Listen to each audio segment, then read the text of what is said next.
Nehemías capítulo 8. Gloria a Dios. Si ve a su vecino que no tiene Biblia, comparta su Biblia, amén. Nehemías capítulo 8. Gloria a nuestro Señor.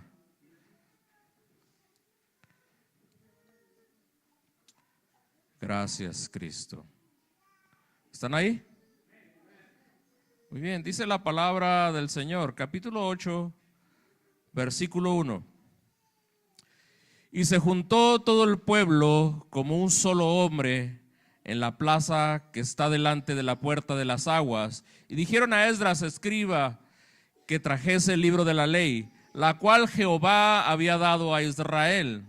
El sacerdote Esdras trajo la ley delante de la congregación, así de hombres como de mujeres, y de todos los que podían entender, el primer día del mes séptimo. Y leyó el libro delante de la plaza que está delante de la puerta de las aguas, desde el alba hasta el mediodía, en presencia de hombres y mujeres, y de todos los que podían entender, y los oídos de todo pueblo que estaban atentos al libro de la ley. Y el escriba Esdras estaba sobre el púlpito de madera que habían hecho para ello, y junto a él estaban Matatías, Sema, Anías, Urías, Hilcías, Maasías, y a su mano derecha y a su mano izquierda Pedaías, Misael, Malaquías, Asum, Asabadana, Zacarías y Musalam. Abrió pues Esdras el libro a ojos de todo el pueblo, porque estaba más alto que todo el pueblo, y cuando lo abrió todo el pueblo estuvo atento. Bendijo entonces Esdras a Jehová, Dios grande, y todo el pueblo respondió, amén, amén, alzando sus manos, y se humillaron y adoraron a Jehová inclinados a tierra. Y los levitas, Jesúa, Bani, Serebías, Gemim, Jacub, Sebatí, Odías, Masaías, Kelita, Azarías, Josabed, Anán, Pelaía, hacían entender al pueblo la ley, y el pueblo estaba atento en su lugar. Y leían el libro de la ley de Dios claramente, y ponían el sentido de modo que entendiesen la lectura. Y Nehemías el gobernador y el sacerdote Esdras, escribas y los levitas hacían entender al pueblo. Dijeron a todo el pueblo, día santo es de Jehová nuestro Dios. No os entristezcáis ni lloréis, porque todo el pueblo lloraba oyendo las palabras de la ley. Luego les dijo, id, comed grosuras y bebed vino dulce, y enviad porciones a los que no tienen nada preparado, porque el día santo es de nuestro Señor. No os entristezcáis, porque el gozo de Jehová es vuestra fuerza. Los levitas pues hacían callar a todo el pueblo, diciendo, callad, porque es día santo, y no os entristezcáis. Y todo el pueblo se fue a comer y a beber y a obsequiar porciones y a gozar de grande alegría, porque habían entendido las palabras que les habían enseñado. Al día siguiente se reunieron las cabezas de las familias de todo el pueblo, sacerdotes y levitas, a Esdras el escriba, para entender las palabras de la ley. Y hallaron escrito en la ley de Jehová, que Jehová había mandado por mano de Moisés que habitasen los hijos de Israel en tabernáculos en la fiesta solemne del mes séptimo. Y quisiesen saber y pasar pregón por todas las ciudades y por Jerusalén, diciendo, salid al monte, traed ramas de olivo silvestre, de arrayán, de palmeras y todo árbol frondoso, para hacer tabernáculos como está escrito. Salió pues el pueblo, trajeron ramas, se hicieron tabernáculos, cada uno sobre su terrado, en sus patios, en los patios de la casa de Dios, en la plaza de la puerta de las aguas, en la plaza de la puerta de Efraín. Y toda la congregación se volvió de la cautividad, hizo tabernáculos, y en tabernáculos habitó, porque desde los días de Josué de Nun, hijo de Nun, hasta aquel día no habían hecho así los hijos de Israel. Y hubo alegría muy grande. Y leyó Esdras el libro de la ley de la ley de Dios cada día, desde el primer día hasta el último. Hicieron la fiesta solemne por 7 días, y el octavo día fue de solemne asamblea según el rito. Aleluya. Terminamos todo el capítulo, mis hermanos. Son 18 versículos. El capítulo 8 de Nehemías. He titulado a este sermón, el poder de la palabra. el poder de la palabra. Amén. Hagamos una oración, incline su rostro en señal de reverencia a nuestro Dios. Padre eterno y Dios de amor, venimos ante tu presencia en agradecimiento por tu bendita palabra, Señor, porque podemos acudir a ti, podemos saciar esa sed de conocimiento, podemos saciar esa sed, Señor, de encontrarte, y en tu palabra, Señor, tenemos la verdad. Recibe toda la gloria. Pedimos a tu Espíritu Santo que trate con cada uno de nosotros. En el nombre que sobre todo nombre lo rogamos, en el nombre de Jesús. Amén. Puede tomar su asiento. Gloria a Dios. Ciertamente usted conoce la historia. El libro de Nehemías no puede ser leído sin también considerar Esdras y primer libro de Crónicas.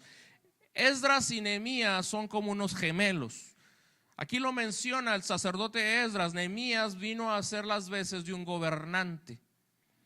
Esto ocurre después del cautiverio que el pueblo de Israel había sufrido. El pueblo de Israel fue llevado cautivo por los sirios y por los babilonios. Amén. Sí, amén o no amén, mis hermanos. Gloria a Dios. Fueron llevados cautivos, fueron sacados de su tierra, hermano. Yo analizo esto y, hermano, es triste. Fueron sacados de su casa, fueron despojados de sus pertenencias y fueron llevados esclavos. Y usted lo lee en los profetas por causa de voltear su rostro de Jehová. Se apartaron de Dios. El apartarse de Dios causó que el pueblo de Israel sufriera consecuencias funestas. Fueran llevados en cautiverio por naciones paganas que no conocían a Dios. Ocurre alrededor del año 700 antes de Cristo que entra en la historia Nehemías. El rey persa, que era el gobierno que imperaba, o el imperio actual después de los sirios y los babilonios, los persas, se encuentra Ciro, que quería mucho a Nehemías. Nehemías era su copero. Y Nehemías se dispone a regresar a Jerusalén a restaurar. Él tenía preocupación porque los muros estaban destruidos, las puertas de la ciudad estaban quemadas, dejando expuesta la ciudad a cualquier ladrón, a otras naciones. Y usted conoce el resto de la historia. Yo tomo este capítulo 8, que por excelencia nos habla sobre la palabra. Aunque aquí, si bien está citando la ley, el Antiguo Testamento, nosotros conocemos que la palabra de Dios es verdadera. La palabra de Dios, estos 66 libros compilados, amén, en uno solo, representan la palabra de Dios, que es la Biblia.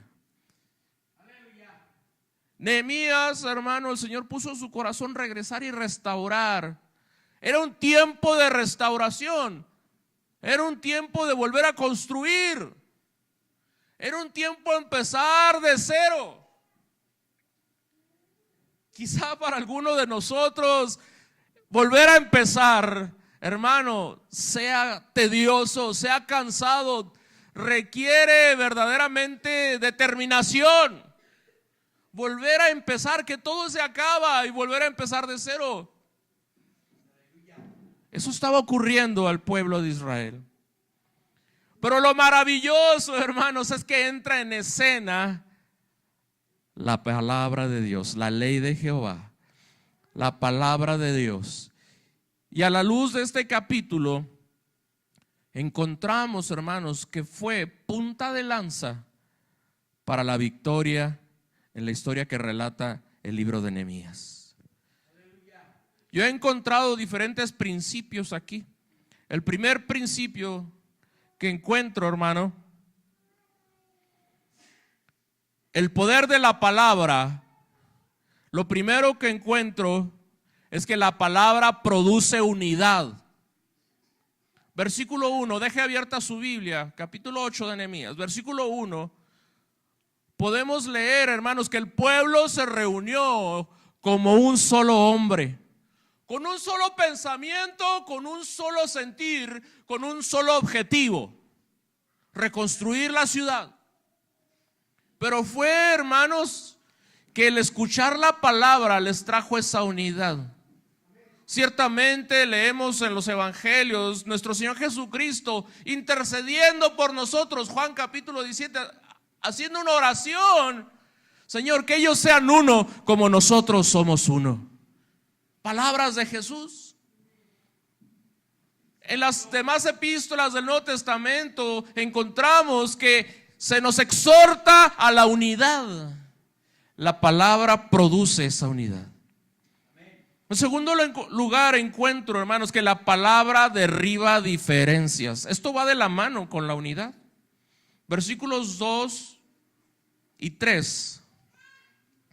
Encuentro que hombres y mujeres todos se reunían para poder entender la palabra. Hombres y mujeres, sin hacer diferencia, mi hermano. Mire, el hombre sin Cristo hace diferencia, humilla a la mujer.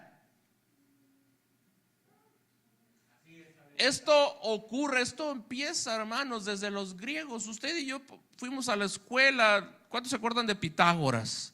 Amén. De Platón, de Sócrates. Bueno, el amigo Sócrates era un hijo del diablo. Sócrates, sin Cristo, sin fe y sin esperanza. Sócrates dijo que la mujer era un hombre imperfecto. Era imperfecto. Y la ponía a la par que los animales. Eso decían los griegos. Oh, pero precioso mi Cristo. Dice Gálatas 3:28.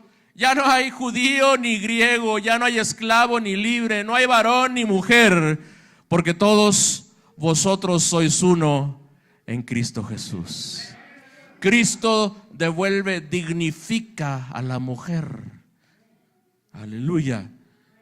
Y la palabra del Señor tiene ese poder, mi hermano. Derriba diferencias. Se reunieron tanto hombres como mujeres a escuchar la palabra. Tercer verdad que encuentro aquí, también en el versículo 3 y el versículo 5, la palabra produce o despierta interés. Y los oídos de todo el pueblo estaban atentos. Mire que pudieron haber estado atentos a cualquier otro discurso, pero ahora estaba leyéndose la palabra de Dios. Versículo 5 dice: todo el pueblo estuvo atento. La palabra de Dios es sobrenatural, mi hermano. La palabra de Dios no es cualquier libro. Ha recibido muchas críticas a través de todos los tiempos. Se le compara con otras obras literarias, pero hermano, la Biblia es un libro sobrenatural.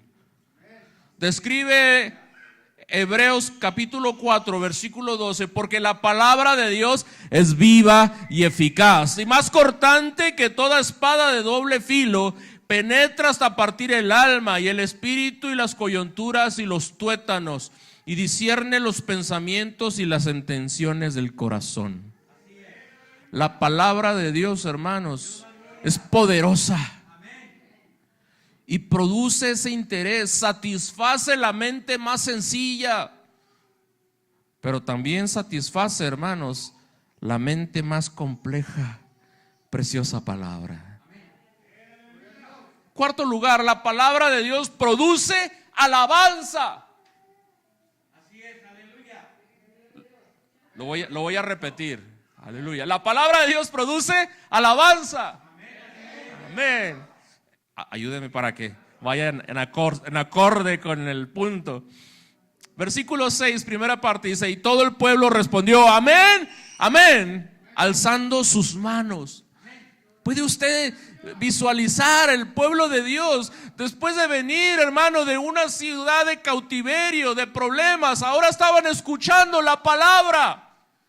Describe en el versículo 18 que ellos no habían cumplido, pero ahora habían escuchado la palabra nuevamente. Hubo alabanza en su boca y aún alzaron sus manos. La alabanza, hermanos, es reconocimiento de la grandeza, de la misericordia, del amor de Dios.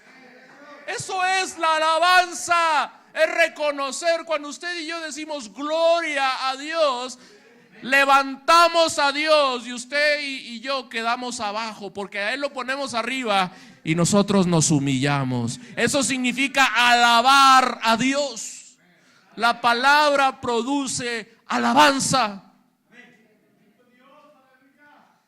La quinta fortaleza que encuentro, hermanos, en el mismo versículo 6, segunda parte, la palabra produce adoración. Y se humillaron y adoraron a Jehová, inclinados a tierra. Una cosa es la alabanza, engrandecer, reconocer lo que Él ya es. La adoración, hermano, implica humillarse. Implica, aquí hay una postura, dice, inclinados a tierra. Eso significa que se arrojaron con su rostro en la tierra, hermano, adorando al único Dios que merece la gloria. La palabra produce arrepentimiento. Versículo 6, segunda parte, describe: y se humillaron y adoraron a Jehová. Versículos 9 y 11. Todo el pueblo lloraba oyendo las palabras de la ley.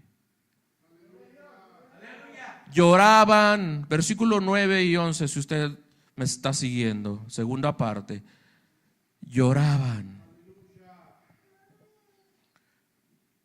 Ese llanto, hermanos, no era un llanto solamente de emoción, era un llanto en reconocimiento cuán alejados estaban de Dios. Fue su pecado que los llevó a la esclavitud. Fue apartarse de Dios que los hizo esclavos de los sirios y los babilonios. Ahora ellos escuchaban nuevamente la palabra de Dios, hermanos, y lloraban. La palabra de Dios produce arrepentimiento. El arrepentimiento, hermanos, viene cuando la palabra de Dios nos confronta con su santidad.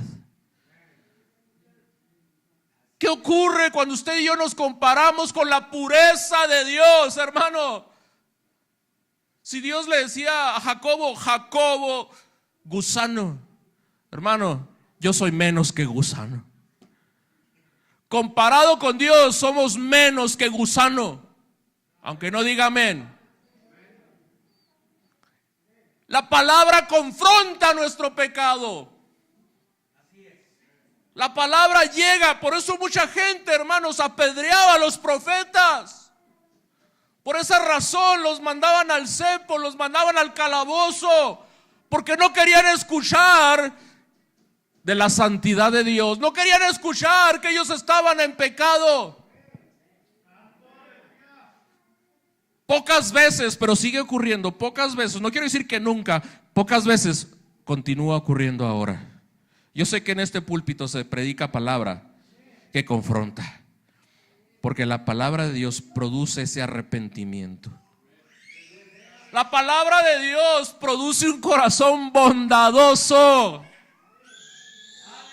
Versículo 12 describe entonces que ellos se reunieron, dice, a comer y a beber y a obsequiar porciones. Aleluya, hermanos. Después de leer, puede usted ver toda la escena. Después de leer la palabra, de ser confrontados, se humillaron, adoraron a Dios, hermanos, y ahora vino un festín. Pero el Señor puso un corazón bondadoso y aún compartían con aquellos que no tenían. La palabra produce gozo. Versículo 12, segunda parte, nos dice la palabra que entonces ellos se gozaron de grande alegría. Yo siento gozo, hermano. Yo me regocijo estar en la casa de Dios. Yo espero estar en la casa de Dios. Porque en la casa de Dios escuchamos su palabra. Porque en la casa de Dios veo a mis hermanos. Porque en la casa de Dios, hermanos, sentimos esa alegría. Que aunque si bien algunos podemos estar pasando por pruebas y aflicciones, escuchamos el testimonio, como oíamos a mi hermano Galdino, que nuestro Dios es poderoso. Y que así como le ayudó a él, me puede ayudar a mí. Y eso me causa gozo. El ver las victorias que el Señor les da a ustedes. Las victorias por las que el Señor nos tiene preparados para nosotros. La palabra produce gozo. Por último, la palabra produce obediencia. El poder de la palabra de Dios. Versículos 14 hasta el 18 nos describe la celebración de la fiesta de los tabernáculos. Y es en el versículo 18 donde se describe que no habían celebrado esta fiesta. Es el 17. Dice, no habían hecho así los hijos de Israel. Y termina diciendo, y hubo alegría muy grande. Escucharon la palabra de Jehová, escucharon la palabra verdadera, y eso les trajo toda esta convicción, hermanos. ¿Y sabe qué? Aquí dice que celebremos, estamos hablando del Antiguo Testamento, que celebremos la fiesta de los tabernáculos en recuerdo de cómo Jehová nos sacó de Egipto. Entonces fueron inmediatamente, hermanos, nadie les tuvo que decir, vamos a hacer un plan. No, todos inmediatamente obedecieron a la palabra. La palabra de Dios produce unidad, derriba diferencias, produce interés, produce alabanza, produce adoración, arrepentimiento, corazones bondadosos, produce gozo y obediencia. No me resta más que decir, mi hermano, mi hermana, predica la palabra. Predica la palabra. Haciendo eco al capítulo 4 de segunda de Timoteo, predica la palabra, porque la palabra tiene poder. Yo escribí una frase aquí que se la copié a Dwight L. Moody. Moody fue un próspero predicador estadounidense, tiene un instituto bíblico en Chicago. Dios me permitió viajar por causas del trabajo y quise entré a ese instituto bíblico, ya es una universidad, y me tocó ver el museo de Moody. Y en su Biblia tiene inscrita esta frase que yo tengo aquí. Dice, este libro me apartará del pecado, o el pecado me apartará de este libro. Me gustó tanto, dije, yo lo voy a poner en mi Biblia. Y aquí lo tengo. Y aquí lo tengo si lo quieren ver. La palabra de Dios es poderosa, mi hermano. ¿Quiere ponerse de pie?